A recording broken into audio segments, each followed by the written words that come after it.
আমার সন্তান আমার কাছে শ্রেষ্ঠ অবলম্বন। আজ আমার সন্তান আমার চোখে জল এনে দিল ওর কথায়। রাধে রাধে বন্ধুরা, সকলে কেমন আছো? আশা করছি যে যেখান থেকে আমার ব্লগটা দেখছো সকলে ভালো আছো এবং সুস্থ আছো। মর্নিং থেকেই আজ আমার ব্লগটা আমি স্টার্ট করলাম। ঘুম থেকে ওঠার পর আজ ভেবেইছিলাম আমি বাইরে বৃষ্টি হবে, কারণ রাত থেকেই তো বৃষ্টি হচ্ছিল। তো সেই কারণে কিছুটা আন্দাজ করেছিলাম যে সকালেও বৃষ্টি হতে পারে। এখন বৃষ্টিটা একটু হালকা হচ্ছে, তাই ছাতা না নিয়ে গামছা মাথায় দিয়েই বাসি উঠানটা ঝাড় দেওয়া শুরু করে দিয়েছি। ছাতা মাথায় দিয়ে কাজ করতে একদমই ভালো লাগে না। তারপর বাসি কাজ ছেড়ে বাসি নাইটিটা চেঞ্জ করে এই নাইটিটা, নতুন নাইটিটা আজকে পরতে হলো। সব নাইটি ভেজা, আর এখন রাতে ফ্যানও চালাতে পারছি না, ফ্যান চালালে তাও শুকিয়ে যায়। রাতেই সমস্ত কিছু মুছে রেখেছিলাম, তাও ওই বাসি যেহেতু হালকাভাবে আর একটু মুছে নিয়ে এবার ভাত বসাবো। এদিকে তোমাদের দাদাভাইয়ের আজকে কালেকশন নেই, কালেকশন থাকলে খুবই তাড়া থাকে। কালেকশন নাই দেখে তো একটু আস্তে ধীরেই করছি, তাও আজকে অনেকটা দেরি হয়ে গেছে। বাইরে বৃষ্টি হচ্ছিল, উঠতেও একটু দেরি হয়ে গেছে আজকে। ওই 6:30 মতো বেজে গেছে উঠতে, আবার বাসি কাজ করতে অনেকটাই দেরি, মানে 7টার দিকে আজকে আমি রান্নাঘরেই আসলাম। তো খুব তাড়াতাড়ি করব এখন। চলো চালটা ভালো করে ধুয়ে নিচ্ছি। অন্যদিন সসপ্যানে ধুই, আজকে হাঁড়িতেই ধুলাম। ওই যে বললাম খুব তাড়াহুড়া, তো সেই কারণে শর্টকাটে যা পাচ্ছি তো সেটা দিয়ে রান্না বসিয়ে দেবো। আর এদিকে ভাতটা বসিয়ে দিয়ে মা অন্নপূর্ণার নামে প্রণামটাও সেরে নিলাম। ফ্রিজ থেকে এই যে সবজি বের করবো। আর দেখো ডালের, ছেলেকে দিয়ে বিকেলে ডালের বড়ি আনিয়েছিলাম। দেখো ডালের বড়িগুলো কেমন ফাকুন্দা পড়ে গেছে, তো এরকম ডালের বড়ি দিয়েছে। হ্যালো বন্ধুরা, সকলে কেমন আছো? আশা করছি ভীষণ ভালো আছো। আবার একটা নতুন ব্লগ ভিডিও নিয়ে সকাল থেকে শুরু করে দিলাম।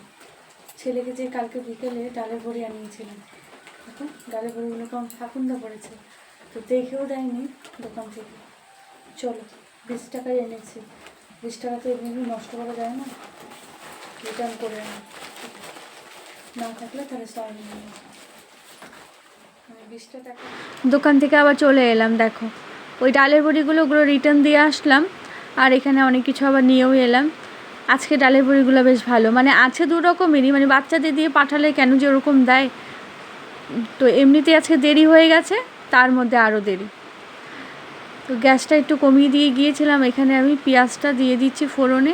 আর এদিকে না আমারও আজকে খুব খিদে পেয়ে গেছে। অনেক দিন হয় জানো তো, ঘুম থেকে ওঠার পর কোনো দিন তো এমনি 11টা বেজে যায়, আবার হালকা খিদে পেয়ে যায়। যেমন আজকেই আমার খুব খিদে পেয়ে গেছে। রাতে রুটি খেয়েছিলাম, রাতে রুটি খেলেই না আমার পরের দিন সকালে একটু খিদেটা একটু তাড়াতাড়ি পেয়ে যায়। তাই ফ্রিজ থেকে দুধটা গরম করে একটু মানে এই তো সবজিটা বসিয়ে দিয়ে তারপরে আমি এটা খাবো, কারণ পেটে একদম চুচোর ডন দিচ্ছে। মানে এত খিদে, মানে কোনো দিন পেয়ে যায় ওরকম। আর এমনিতে মামা শোনা যেহেতু এখন ছোট, তো সেই কারণে না খিদেটা একটু আমার একটু বেশিই পায়। আর এখানে দেখো আজকে আমি এই ছোট আলু কেটেছি, আর দুটো বেগুন ছিল, তাও দুটো বেগুনের মধ্যে একটা পোকা ছিল। এদিকে ভেবেছিলাম ছোটো মাছ আছে চচ্চড়ি করব, তো ফ্রিজ থেকে দেখি শুধু বেগুন দুটোই আছে, আর কাটার পর দেখি হাফ ফেলেই দিতে হলো পোকার কারণে। তো ভাবলাম এইটা দিয়ে তো আর চচ্চড়ি হবে না, তাই এইভাবে ছোট করে আলু বানিয়ে নিলাম। সর্ষে বাটা তো ফ্রিজেই আমি একবারে রেখে দিই, সর্ষে পোস্ত। এভাবে ভাবলাম আজকে চচ্চড়িটা বানানো যাক। আর খেতে কিন্তু বেশ ভালোই লাগে, খারাপ লাগে না, একবার ট্রাই করতে পারো। আর এখানে দেখো আমি একটু খেয়ে নিচ্ছি, মানে খুব খিদে পেয়েছে। আর আমার খিদে পেয়ে গেলে না কেন জানি না মাথাটা ঘোরাতে থাকে, তাই আগে খেয়ে নিলাম। গ্যাসটা কমিয়ে দিয়েছিলাম সেই সময়। আর চচ্চড়িটা দেখো নামানোর আগে একটু কাঁচা তেল আর একটু পরিমাণে কাসুরি মেথি দিয়ে নামিয়ে দিলাম। খেতে কিন্তু বেশ ভালো হয়েছিল। আমি জানি আজ শ্বশুরমশাই ডিউটি আছে, তবে শ্বশুরমশাই তো আজকে যে বাড়ি যাবে আমি জানতাম না। তো এদিকে আমি তো তাড়াহুড়ো করে ওনার খাবারটাও আমি রেডি করছিলাম, যে উনি খেয়ে বেরিয়ে যাবে। আর এইসব রান্না করতে তো অনেকটাই সময় লাগে, তাই সকালে যে তার আগে বেরোয়, মানে বাবা আগে বেরোয়, তাই বাবার খাবারটা আমি আগে রেডি করি। তো ভাত বাড়ার পর তারপরে বলছিল না আজকে বাড়ি যাব, কিছু কাজ আছে ওখানে, তো যেতেই হবে। তো আমি বললাম আচ্ছা ঠিক আছে, রাতে বলেনি সকালেই বলল। এদিকে ছেলে বায়না করেছে আমিও যাব দাদুর সঙ্গে। এবার দাদু বলল তাহলে চল, কাল তো ছেলের মাসের শেষ দিন, আজকে স্কুলটা ছিল। তবে ফোন করলাম ড্রাইভার কাকুকে, উনি বলল আজকে আসবে না, 1 তারিখ থেকেই আসবে। তো পরপর যেহেতু দুদিন ছুটিই আছে, তারপরে তোমাদের দাদাভাই বললো আচ্ছা ঠিক আছে যেতে চাইছে যাক। আর এই প্রথম জানো তো ও আমাকে ছেড়ে এতটা দূর মানে গিয়ে থাকবে। আমাদের বাড়ি এখান থেকে তো ওই 15 মিনিট, তো এখানে আমাদের বাড়ি গেলে না মনে হয় না যে ও কোথাও গেছে দূরে, মনে হয় না সামনেই আছে। তবে আজকে না আমার মনটাও ভীষণ একটু মানে একটু কেমন লাগছে, খারাপ লাগছে, একটু না অনেকটাই লাগছে। তো এদিকে ও না মানে আমাকে যে কতবার বলছে মা তুমি কি আমার জন্য কান্না করবা, আমার জন্য খারাপ লাগবে না তোমার। আর আমার ছেলেটা না একদম মানে কি বলবো মানে ও সিধে সাদা একদম, মানে ওকে যদি কেউ বকা দিয়েও কথা বলে তারপরেও পরেক্ষণে তার কাছে যাবে। অনেকে আছে না রাগ অভিমান করে না ভাঙালে কাছে যাবে না, আমার ছেলেটা পুরো একদম উল্টো। তো এদিকে পিসি এসেছিলো শুনতে, ও আর পিসি ভেবেছিল আমরা হয়তো যাচ্ছি, কিন্তু না, ও দেখো আমাকে কতবার যে হাম্পি দিচ্ছে আর কতবার বলছে যে মা তোমার আমার জন্য কান্না পাবে না, বলতে বলতে ও নিজেও কান্না করে দিয়েছে।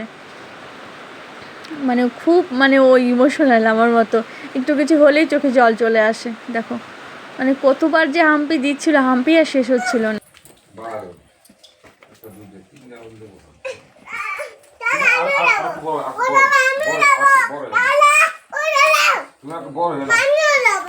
আমরা পরে যাবো, আমরা রেডি হবো, তারপরে ভাত খাবো, রেডি হবো, তারপরে মার সাথে যাও, মার সাথে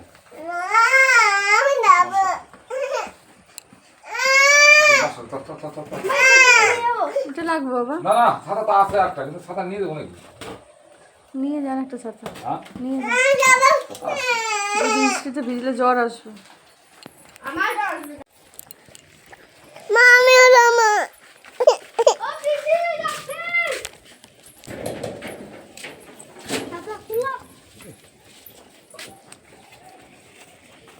হাত ব্যথা হলে ব্যাগটা দাদুর কাছে দিও।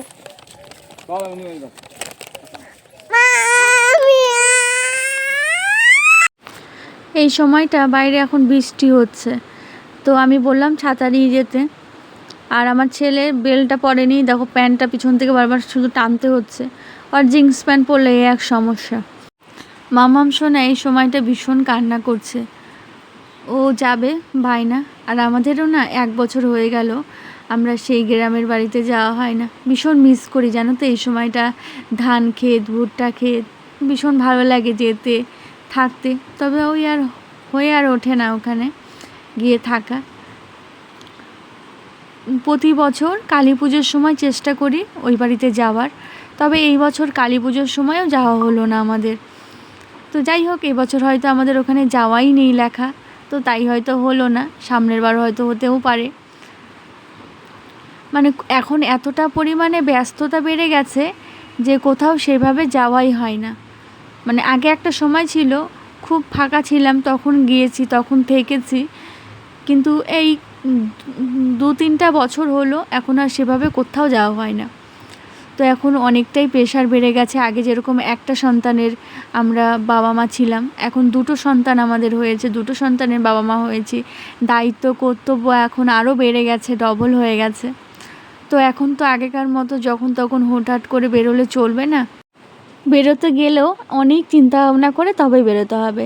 যেমন ছেলে গেল, ছেলের জ্বরের ওষুধও আমি দিয়ে দিলাম শ্বশুরমশাইয়ের কাছে।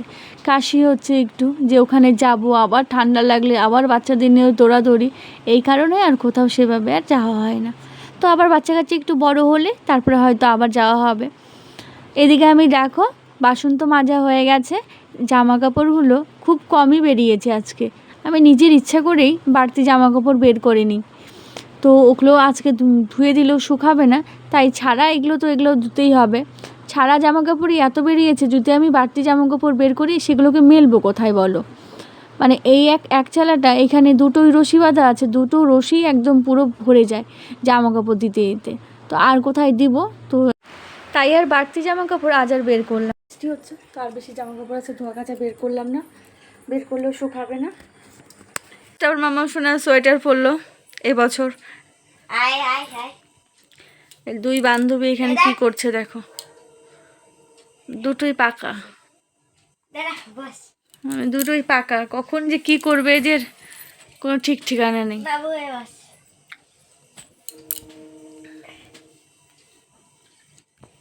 দুই পাশে পড়াবো না এক পাশে? মাকে বললো একটু থালা নিতে। তারা তারাও নাও, তারাও না, আমি নিচ্ছি পপ্পো। তুই পপ্পি না? পপ্পো। মাকে বল পরে দিতে। ওরা কেউ না টিপ, আমার টিপ নাই। টিপ নাই? হ্যাঁ, পরে দাও না। পড়াই দেবো? তুমি সাজুনি বুড়ি, সাজতে অনেক ভাই পছন্দ করো। হ্যাঁ। আমার মেয়ে কোনটা? এটা আমার মেয়ের নাম কি? ঠিক আছে সরকার সরকার। তোমার দাদার নাম কি? কিজন দাদা কোথায় গেছে? কাল ছুরি আছে দিদি বলি, ঠাম্মা বলি, দাদা কোথায় গেছে? ঠাম্মা বলি। আচ্ছা, বাবার নাম কি? আমার নাম শিকা।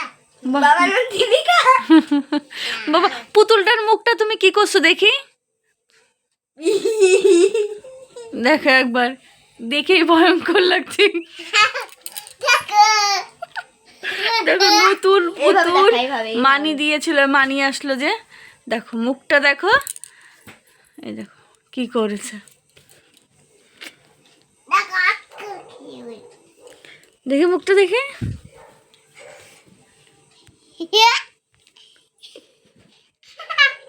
কালো কালো লাগতেছে রে।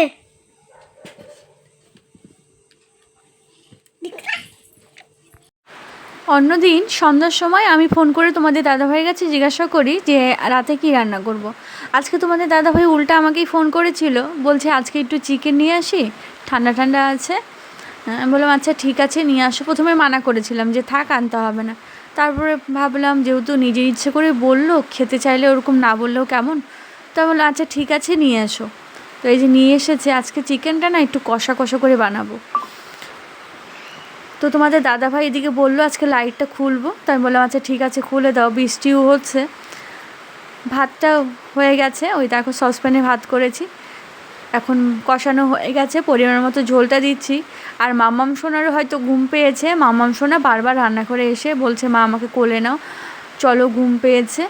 এই দেখো পাকা বুড়িটা চলে এসেছে। কোন ঘরে?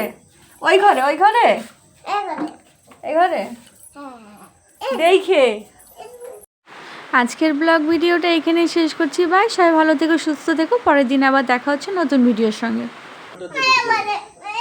এটা লাইটে দাও।